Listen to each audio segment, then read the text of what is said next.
Hi, welcome to Filmaginations, a podcast about your favorite TV series and films.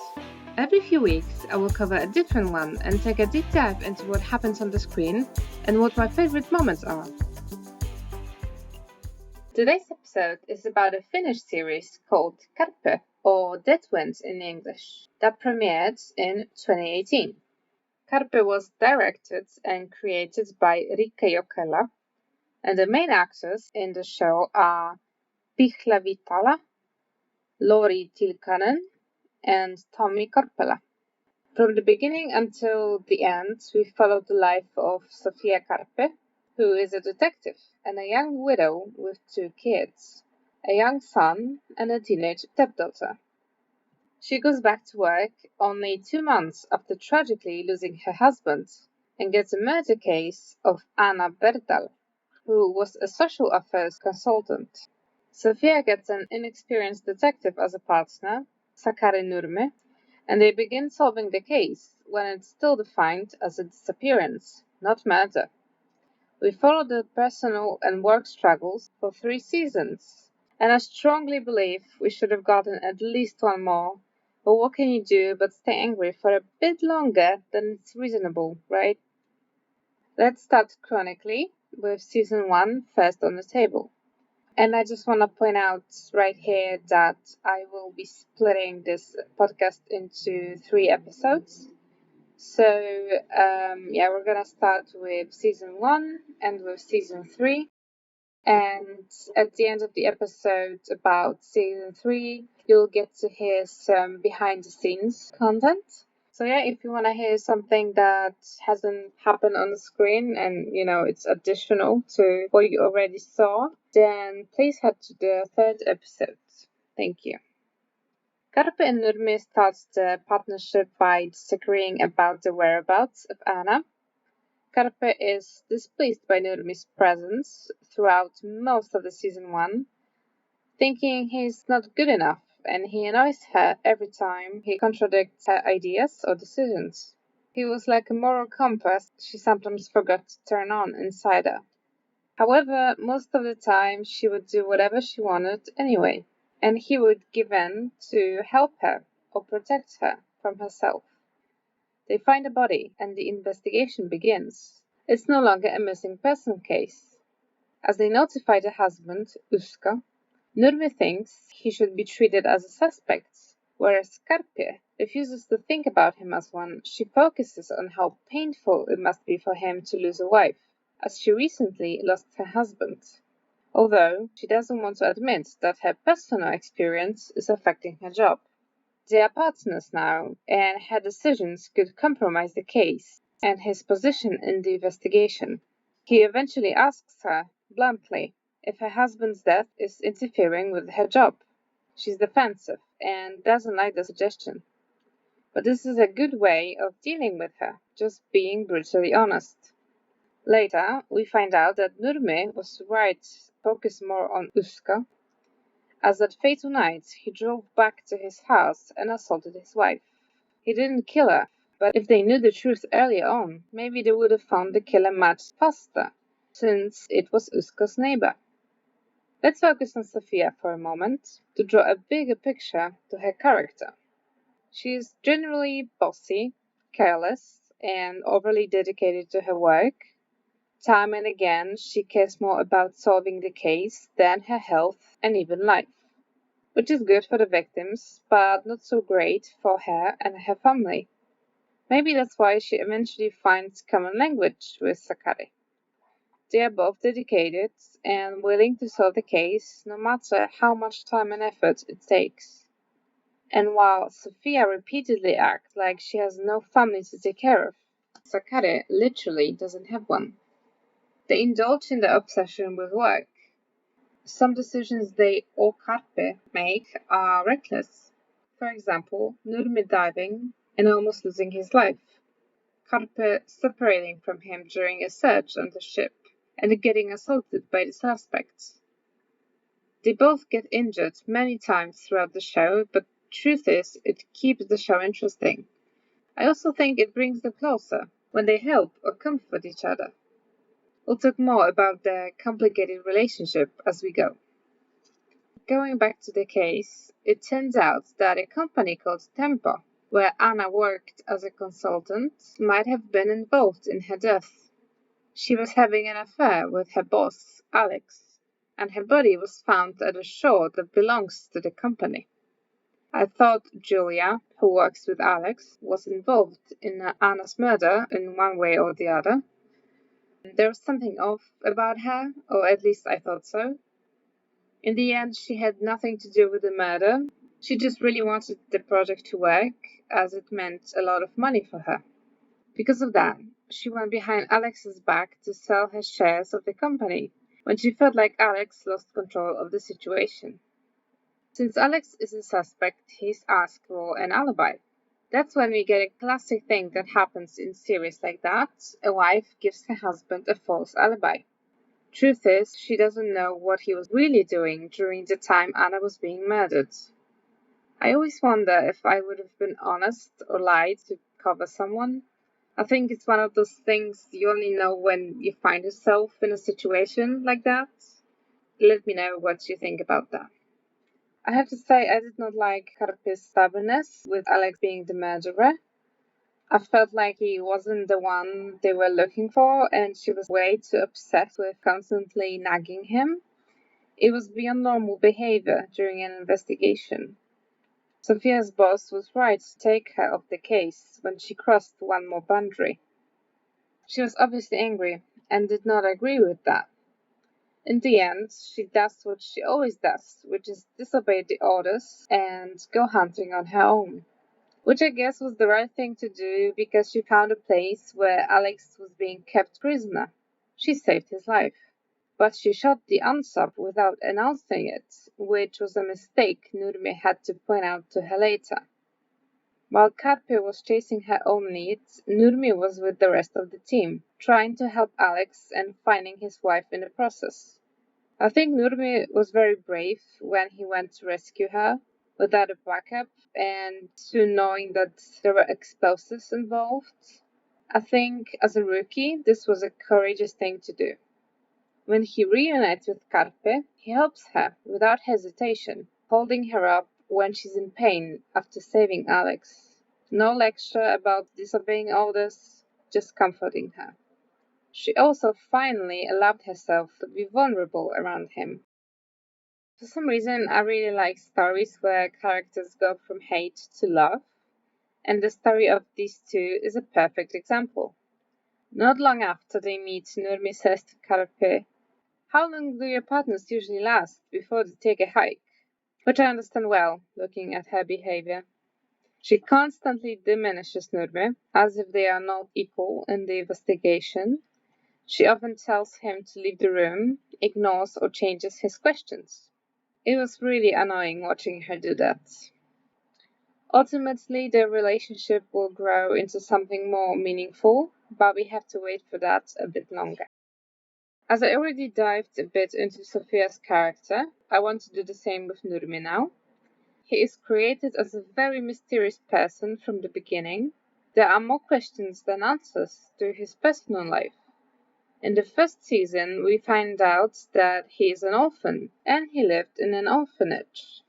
He is calmer and more reserved than Karppi, but he is not afraid to say what he's thinking or ask difficult questions, much like her. They always speak out loud what they're thinking about the case, which seems to help them think. They bounce ideas off each other, which I really like. What's also adorable about them is how they always either make coffee for each other or buy one. The funny part about them is how Nurmi always drives Karppi everywhere. Sometimes he's like a chauffeur with benefits. I know how much I laughed each time the car door or the safety belt got stuck and Karppi needed Nurmi's help. They also have a lot of conversations in his car, both about work and the personal stuff. I'm glad Karppi opened up to him about her husband's death.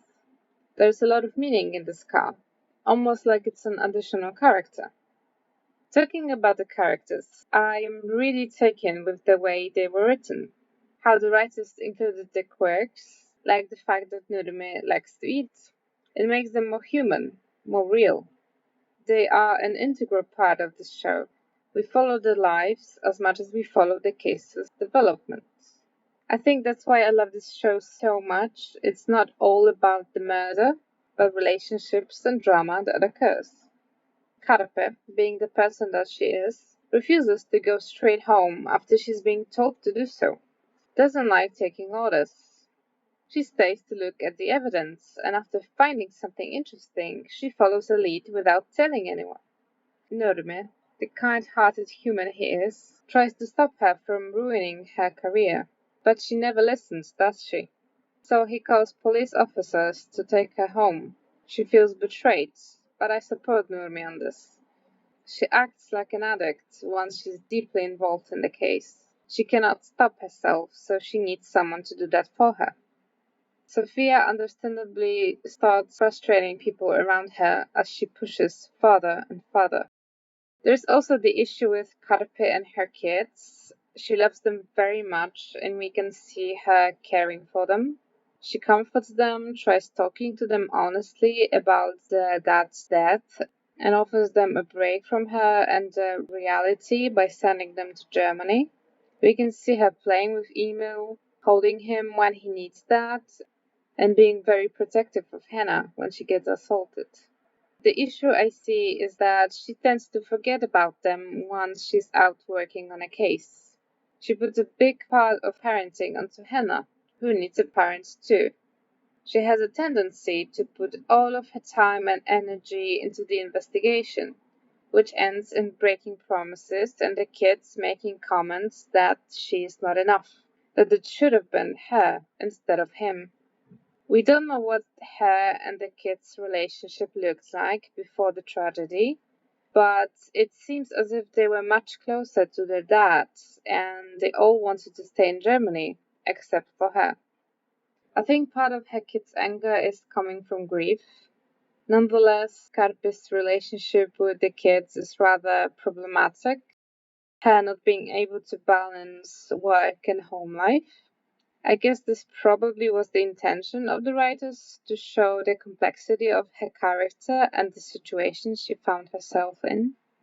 And if you turn on the third episode to listen to behind the scenes, you'll find out more about Karppi and why she was written the way she was. Even though there's a lot of chaos in the series, there are some nice, quiet moments too. For example, when they show Nurmi just sipping his coffee in silence, at his apartment or at the office, or him standing on the balcony looking at the city. On one hand, moments like these stretch the episodes. On the other, it gives us a nice mix of hectic and calm. The characters rushing to get their job done, and them trying to relax in between. Also, I like that they show us the life at home, giving us a full character experience. They are more than just detectives. Karppi is also a mum, and it shows especially when Hannah gets taken advantage of by a guy who films her during sex. Disgusting behavior. I'm sure it did not help her already troubled mind.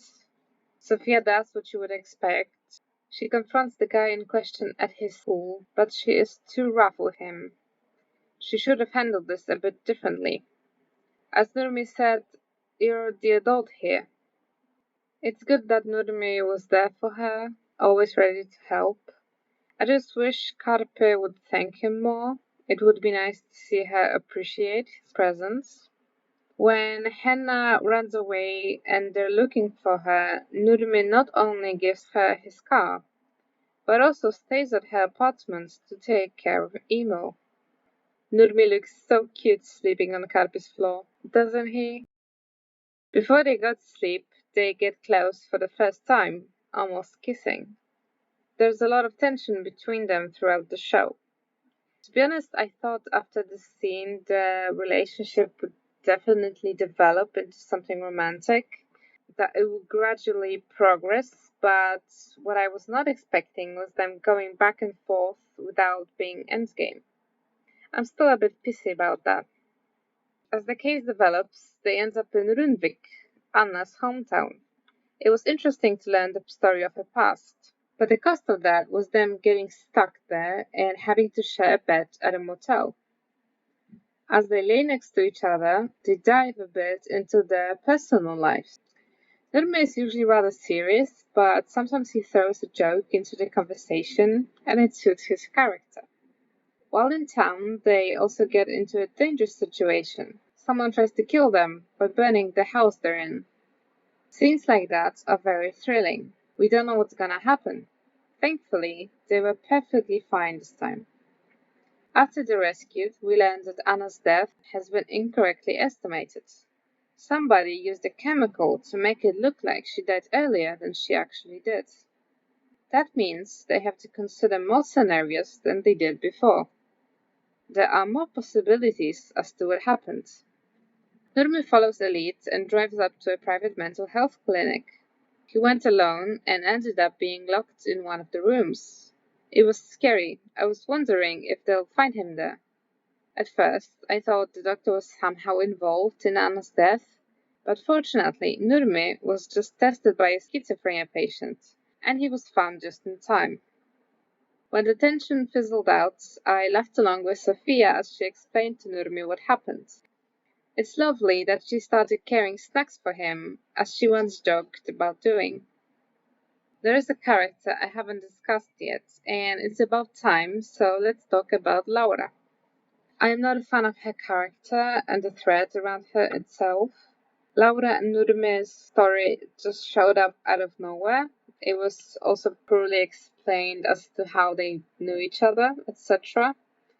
So in the first season, this character seemed unnecessary, but let's see what we got. We see her doing coke in his apartment, and he's not happy about it, but he lets it happen. She starts hanging around like she has nowhere else to go. She says she's tried quitting drugs, but it's hard, and she hence Nurmi knows how it is. Throughout different episodes, we get bits and pieces that suggest Nurmi was previously using drugs. This part is actually interesting. He offers to help Laura, to talk to the people that she owes money to, and he gives her keys to his apartment, which happens out of the blue. He only distances himself from her when he learns she lied to him. She is the one selling drugs. I didn't really sympathize with her. There was just not enough background story to her character. Maybe someone sees it in a completely different way. Just let me know. I'm curious. At some point, Normie finds out that Laura has been badly beaten up. Not long after, he kicked her out of his apartment, so he feels guilty about that. He attempts using cocaine he stole from Laura, thankfully spits it out seconds later. He had a moment of weakness, but woke up from it soon enough. He goes to Karppi right after, and that's when we see Sophia losing control.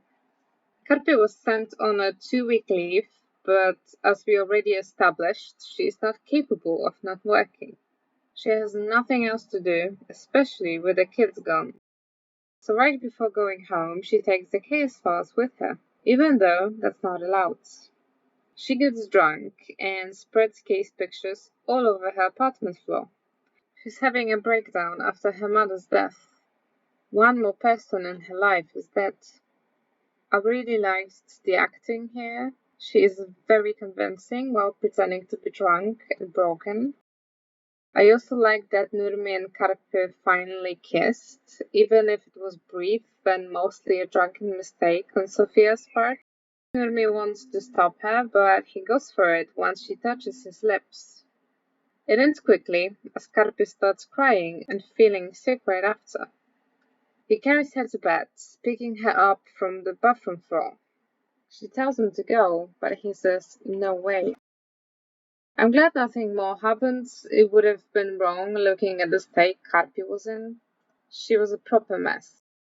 Of course, they pretend nothing happened the next morning, and I'm only saying of course because I know how they operate in the next seasons. Nurmi takes Sophia to his place to talk about the case, but most importantly, to serve her delicious coffee. It's only fair she sees his apartment. He's been to her place a few times before. They sit down with the electronics, and then just like that, they are flying to Germany. They follow yet another lead, and this time the boss has no idea what they're doing. I'm a bit mad that Karppi didn't want to report that they possibly found the last place the German couple dived in. Due to them taking everything into their own hands, Nurmi decided to take a dive and then had to face consequences of being exposed to radiation. The capsules Nurmi found in the mine were a nuclear waste. He shouldn't have risked his life. Not only was he exposed while diving, but he was also captured by two German guys that almost killed him. I wonder how things would have turned out if Karppi stayed on shore instead of leaving Nurmi alone underwater, even though he asked for it. Unfortunately, quite possibly, she would have been the one almost getting shot. It was a tough situation.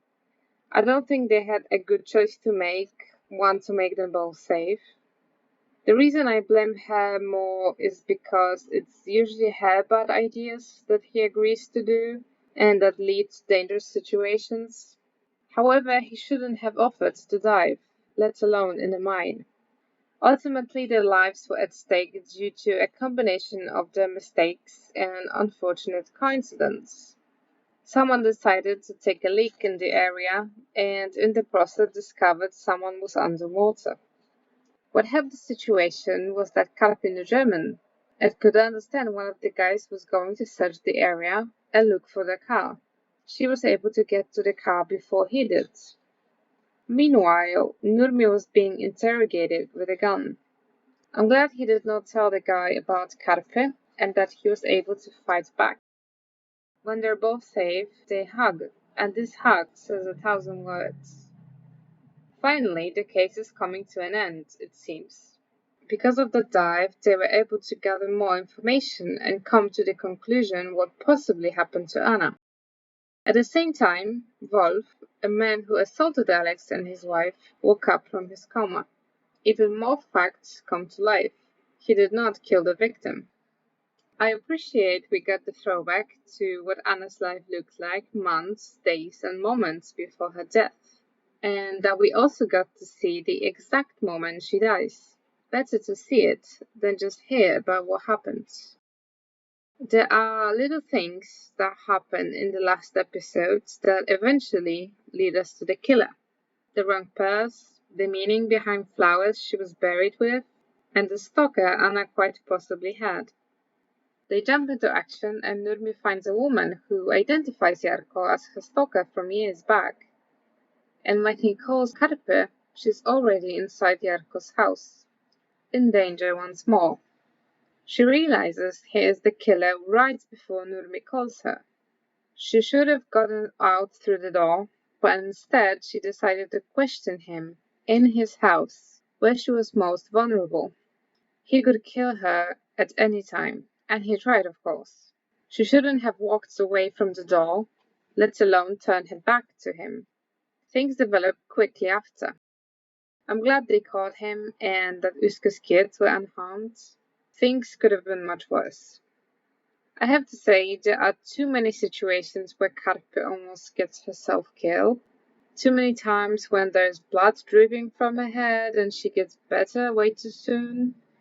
But this show wouldn't be what it is without its plot and the characters, so I am willing to turn a blind eye on that. And the ending was sad, as Sophia and Sakari say goodbye to each other, and we also learned that Nurmi was sick from radiation. I'm glad we got a goodbye hug. I just wish we were given an honest conversation about their feelings. They shared a lot with each other. They are not afraid to point out each other's mistakes, and yet when it comes to their relationship, they pretend nothing happened between them, that there's nothing there. They keep making moves and then retracing, but this also shows how human these characters are, avoiding what they're scared of.